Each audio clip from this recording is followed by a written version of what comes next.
मंदिर को आप प्रश्न करें, आपको जवाब दे सके, मूर्ति बोल सके, ऐसा मंदिर बनाना चाहता हूं। ये मेरी इच्छा है, ये मेरा लक्ष्य है, ये मेरा चिंतन है। और उसके लिए शिष्यों के पास मुझे अगर जाना पड़ेगा जाऊंगा, क्योंकि वो मेरे पुत्र हैं। अगर मेरे पास नहीं होगा तो मैं लगाऊंगा, क्योंकि मुझे मालूम है कि इसके बाद उस पैसे का और कोई उपयोग है, दुरुपयोग होगा। बेटे होंगे तो होटल में होटल में जाकर रोटियां खाएंगे, ये होगा। मेरे लिए वो काम नहीं आ सकता। मैं ऐसा धृतराष्ट्र बनना भी नहीं चाहता, दुर्योधन पैदा करके मर जाऊंगा, ऐसा नहीं चाहता हूं मैं चाहता हूं कुछ ऐसा हो, विज्ञान को जवाब दे सकूं। ये लक्ष्य है, चिंतन ये है, इच्छा ये है, आकार ये है। ये प्रवीण जोशी को भी ये कहा कि कुछ मुझे ऐसा करना है जो मैं काम कर सकूं। अगर भगवान की प्रेरणा होगी तो हो जाएगा, मैं करके दिखा दूंगा कि वहां जाते ही समाधि लग सकती है, मेंटल पीस मिल सकता है। ऐसा क्रिया, ऐसा कार्य प्रारंभ किया है और ट्रस्ट बनाया है। उसमें बेटों का नाम नहीं लिखा है मैंने, एक भी बेटा उसमें नहीं है, बाहर के लोग हैं। जिसे कल बेटे उसके ऊपर हावी नहीं हो सके कि नहीं हमारे पिताजी ने बनाई, हमारी चीज है, हमारी कोई चीज है ही नहीं। उद्देश्य, लक्ष्य, चिंतन ये है। जो सुनो बताया कि साधना करें, और जैसा मैं अष्टलक्ष्मी साधना को करवाऊंगा, या शाम को दूसरी साधना करवाऊंगा, कल तीसरी साधना करवाऊंगा, कल शाम को वापस चला जाऊंगा। तो 2 दिन का शिविर है, 2 दिन का प्रयोग है, 2 दिन के लिए आपने बुलाया है, और उसके बाद फिर दूसरी जगह प्रयोग है, वहां जाऊंगा। मगर संगठन आने वाली पीढ़ियां 1.25 लाख मंत्र जाप नहीं कर सकती, उनके पास इतना टाइम नहीं होगा।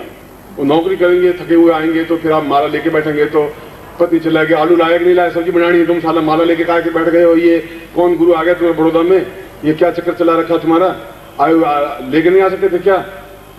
क्या करें, मंत्र जाप करें, गुरु जी की बात माने, इस कर्कसा की रान की बात माने, करें क्या क्या नहीं करें, क्या तुम बहुत दुखी हो जाओगे। शंकराचार्य समझ जाता आने वाली पीढ़ियां कैसे होगी, और समस्या सुलझानी है। क्योंकि समस्या हमारे सामने एक नहीं है, हजारों हैं, रोज नई समस्याएं पैदा होती हैं। कुछ लोग बीमार हैं, किसी को डायबिटीज है, कोई तकलीफ में, किसी की बेटी की शादी नहीं हो रही है, कोई बेटा कपूत हो गया है, घर में लड़ाई झगड़े हैं, धन का अभाव है, समस्याएं हैं, मुकदमे में चल रहे हैं, खुद में कमजोरी आ गई है, और भी सैकड़ों प्रकार की समस्याएं उनसे जूझ रहे हैं। और जूझने में मैं आपको साधना सिखाऊंगा तो आप जूझते हुए साधना नहीं कर पाएंगे। तब हम दूसरा शब्द बनाया दीक्षा। अगर वो ऐसा नहीं कर सके तो सदगुरु अपने तपस्या का अंश उसको देकर के उसका कार्य पूरा कर दे। यदि उसने हिमालय में साधना की हो, और हिमालय में साधना वो की हुई हो जो सदगुरु होता है, अर्निंग मेंबर बना हुआ हो, अपना भगवे कपड़े पहना हो, तो गुरु बनेगा। यदि आपके पास 100 रुपए नहीं है और मेरे पास 10,000 रुपए हैं, तो आपको 100 रुपए निकाल के दे सकते, आपका पर्पस सॉल्व हो गया कि ये 100 रुपए ले, तेरा काम चला ले, रोटी खा ले। और अगर तुम साधना नहीं कर पा रहे हो तो फिर दीक्षा प्राप्त करें, वो अपने तपस्या का अंश दे, और दीक्षा अंश देकर के आपकी जो इच्छा है, मेरी लड़की की शादी नहीं हो रही, मैं टेंशन में हूँ, मैं बीमार हूँ, मैं टेंशन में हूँ, घर में लड़ाई झगड़ा चल रहा है, बेटी अच्छे रास्ते पर नहीं चल रही है, बेटा कपूत है, पुत्र पैदा नहीं हुआ है, मैं खुद बीमार हो गया हूँ, डायबिटीज हो गई है, और समस्याएं तो आपके जिंदगी में 15-20 समस्याएं तो होंगी ही होंगी, और उसका कोई हल निकल नहीं रहा है, कोई रास्ता नहीं निकल रहा है, कोई साइंस के पास रास्ता है ही नहीं उसका। बस वो आपको टैंकुला दे सकती है, गोलियां दे सकती है, और कोई रास्ता नहीं बचा है। ये हो सकता है कि पहले आदमी की ब्राह्मण आशीर्वाद देता है, 27 हो, 100 साल की उम्र जिए, 27 होने का मतलब है। अब 27 तो हो ही नहीं सकता, कुछ संभव है ही नहीं। 60 साल, 50 साल, 55 साल, और 70 साल के हो गए तो लोग आज से 70 साल के हो गए, जिंदा है अभी तक। आज क्या हो गया, मरे नहीं, कुछ हुआ ही नहीं। और भूल चुका, आप 80 साल ले गए तो फोटोग्राफर आएंगे, ये अखबार वाले आएंगे, यू आर 80। हुआ क्या, जिंदा कैसे रह गए आप, अभी तक जिंदा है, सांस कैसे ले रहे हैं? बेटे दुखी, साला मरे ही नहीं, साला ये मरे तो कुछ हिस्सा तो मिले। अब वो 100 साल वाली जिंदगी चली गई, मगर बन सकते हैं दीक्षा के माध्यम से। स्वस्थ बने, जिए, और मौज के साथ जिए, और मस्ती के साथ जिए, और रोग रहित होकर के जिए, और तनाव रहित होकर के जिए, और समस्याओं को छुटकारा मिलकर के जिए। ऐसा जीवन जिए, वह जीवन है।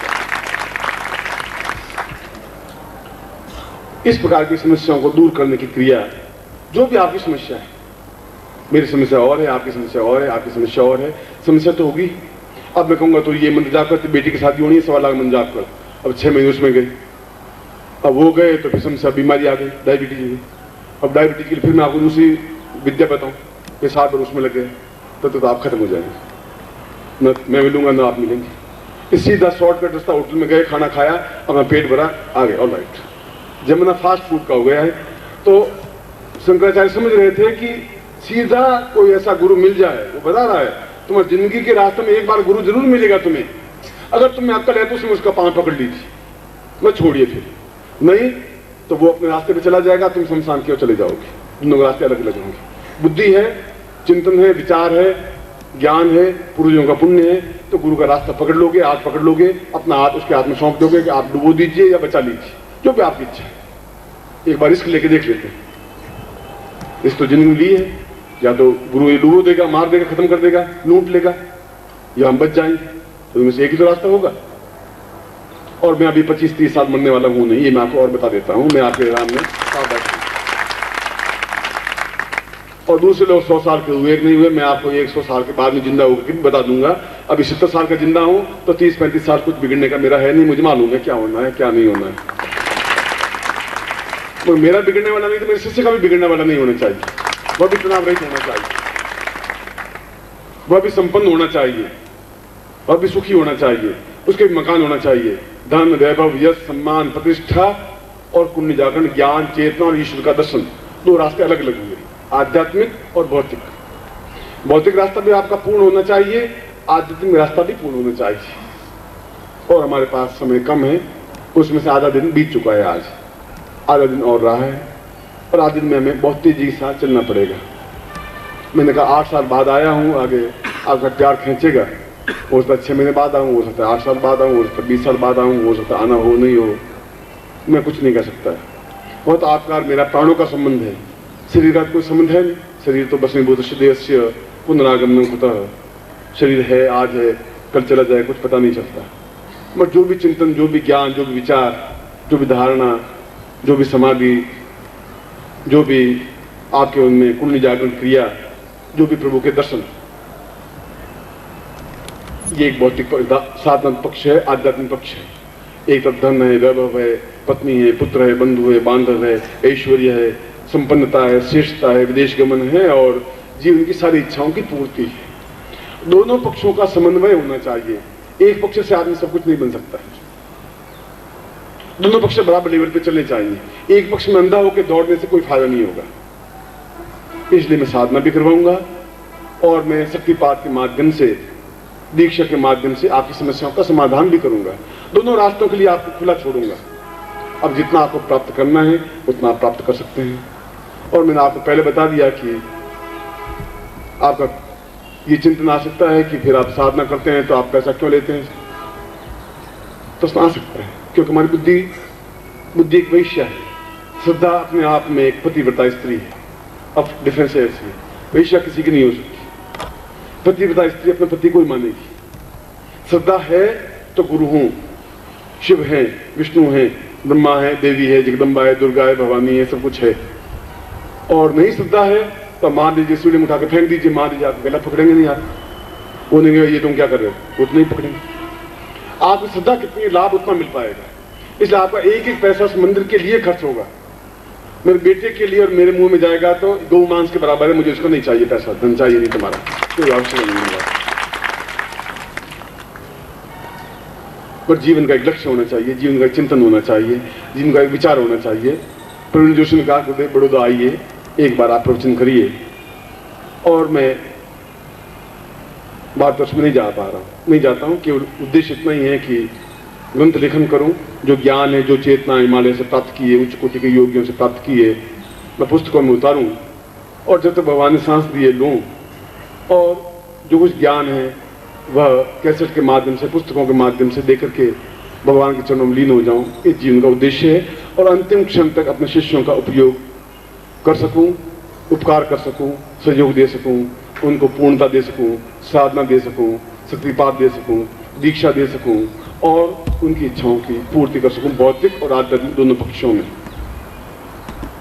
इसलिए मैं ठीक 4 बजे फिर आपके पास आऊंगा। अभी तो समारंभ शुभारंभ हुआ है, उसमें अष्टलक्ष्मी प्रयोग संपन्न करवाऊंगा। और जो दीक्षा लेने वाले हैं, दीक्षा लेने का मैंने आपको अर्थ समझाया। दीक्षा लेने का मतलब है कि हमारी इच्छा की तुरंत पूर्ति, आप भी जिंदा हैं, मैं भी जिंदा हूँ, और जो तो मैं रहता हूँ दिल्ली में रहता हूँ, नजदीक इंडिया में रहता हूँ। यहाँ मैं पूरा संसार घूम चुका हूँ, भारतवर्ष में पाकिस्तान जा चुका हूँ, चीन भी जा चुका हूँ, कोई देश अफ्रीका का कोई देश बचा नहीं है। नेहरू में भी जा चुका हूँ तुम्हारे, क्यों आधे से ज्यादा हिंदुस्तान तो इंग्लैंड में बसा हुआ है, और वहां पर भी 1.5-2 लाख शिष्य होंगे, तो यही शिष्य नहीं है, मगर वो भी उतना याद करते हैं। और मैं बता रहा हूं कि मैं आपको दीक्षा दे रहा हूं, 2 महीने बाद आप रिजल्ट देखिए। ऐसा नहीं हो सकता 2 महीने बाद बच्चा पैदा हो जाए, तो 9 महीने बाद बच्चा पैदा होगा, 9 महीने बाद ही होगा, पर गर्भधारण तो हो ही जाएगा गारंटी के साथ में, चैलेंज के साथ में। अब तुमको 2 महीने बाद बच्चा पैदा करके दिखा दो, तो प्रकृति है, प्रकृति के ढंग से चलेगी, मगर आपकी समस्याओं का समाधान हो पाएगा। मैंने आपको लोगों को रास्ता बताया, और मैं नहीं बोल रहा हूँ, शंकराचार्य बोल रहा है, मैं तो उसकी व्याख्या कर रहा हूँ आपके सामने। मैं समझा रहा कि दोनों क्रियाएं हमारे लिए जरूरी है। अष्टलक्ष्मी प्रयोग जरूरी है, और ठीक 4 बजे का मतलब 4 बजे मैं आऊंगा ही, और तब तक गुरु जी मिलेंगे आपसे, आप अपनी समस्याएं बताएंगे, आप में जो दीक्षा लेना चाहेंगे वो दीक्षा लेंगे। गुरु दीक्षा का मतलब है आपका और मेरा संबंध, उसको गुरु दीक्षा कहते हैं। मैं कह दूं पार्वती बाई मेरी वाइफ है, पार्वती बाई मेरी वाइफ, उसे पार्वती बाई मेरी वाइफ नहीं बनेगी। वाइफ तब बनेगी जब अग्नि स्थापन होगी, एक ब्राह्मण होगा, उसके साथ 8 फेरे खाऊंगा, वो मंत्र पड़ेगा, तब वो पार्वती बाई मेरी वाइफ बनेगी। फिर बच्चे पैदा होंगे तो लीगल बच्चे पैदा होंगे। आप मुझे गुरुदेव गुरुदेव कहते रहे, मैं आपको शिष्यदेव कहता रहूं, उससे तो कुछ होगा नहीं। जब आपके साथ मेरा संबंध बनेगा, वो संबंध बनने की क्रिया को दीक्षा कहते हैं, वह गुरु दीक्षा है। और समझा रहा हूं गुरु दीक्षा किसे कहते हैं, विशेष दीक्षा किसे कहते हैं, समझा रहा हूं आपको। आप चिल्लाते रहे गुरुदेव की जय हो, मैं भी चिल्ला रहा हूँ शिष्यदेव की जय हो, अब उसे पार्वती बाई की जय हो, पार्वती बाई की जय हो, उस बात में मेरी वाइफ बन नहीं सकती। वह एक संबंध है। उसके बाद आपका हाथ मेरे हाथ में, फिर आपकी जिंदगी मेरे हाथ में, फिर मेरी ड्यूटी है कि मैं आपको उस पार लगाऊं भौतिक और आध्यात्मिक दोनों दृष्टियों से। वह गुरु दीक्षा हुई, वह विशेष दीक्षा हुई जहां अपनी समस्याओं का समाधान करते हैं। ये साधना हुई जो जीवन में आवश्यक है, जिसके माध्यम से हम प्रभु के इष्ट के साक्षात दर्शन कर सकें। और शंकराचार्य अंत में कहते हैं कि इतना होने के बाद भी आदमी के पुण्य, इस जीवन के पिछले जीवन के पाप और पुण्य आड़े आते हैं। पिछले जीवन के पाप हैं तो मेरे जाने बाद सोचेंगे कि फायदा क्या होगा, ऐसे सैकड़ों गुरु बड़ौदा में आए चले गए, ये भी आके चले गए, छोड़ो। तो समझना चाहिए कि मेरे इस जीवन के पिछले जीवन पाप आड़े आके मुझे बुद्धि को बुद्धि दे रहे हैं। पुण्य आड़े आएंगे, छोड़ दीजिए, देख लेते, एक्सपेरिमेंट करके देख लीजिए, कर लेते हैं, इस समस्या का समाधान कर लेते हैं। चौथी पंक्ति में शंकराचार्य कह रहे हैं कि इसी से मालूम पड़ जाता है कि आदमी पशु तुल्य है या मानव तुल्य है। पशु और मनुष्य में डिफरेंस इतना ही है, पशु भी सांस लेता है, मनुष्य भी सांस लेता है। पशु भी बच्चे पैदा करता है, मनुष्य भी बच्चे पैदा करता है। पशु भी घास खाता है, मनुष्य भी अन्न खाता है। पशु भी मर जाता है, मनुष्य भी मर जाता है। डिफरेंस क्या हुआ? दोनों एक जैसी क्रिया करें। पशु सोच नहीं सकता, विवेक नहीं कर सकता, मनुष्य विवेक कर सकता है, ये उचित है या अनुचित है। पशु तो खूंटे से बांध दिया, इसलिए आप पशु हैं या मनुष्य हैं, ये तो आप निर्णय कर सकते हैं। ये है कि ये 4 पैर वाला पशु है, हम 2 पैर वाले पशु हैं। डिफरेंस इतना ही है, शंकराचार्य कह रहे हैं। मगर ये आश्चर्यजनक है कि ये 2 पैर वाला पशु चल रहा है, ये आश्चर्य। डिफरेंस गैपिंग कुछ नहीं है, वह तो फिर भी घास खा करके दूध तो पैदा कर रहा है। हम तो रोटी खा करके केवल मल पैदा कर रहे हैं, और मिठाई खा करके भी मल ही पैदा कर सकते हैं,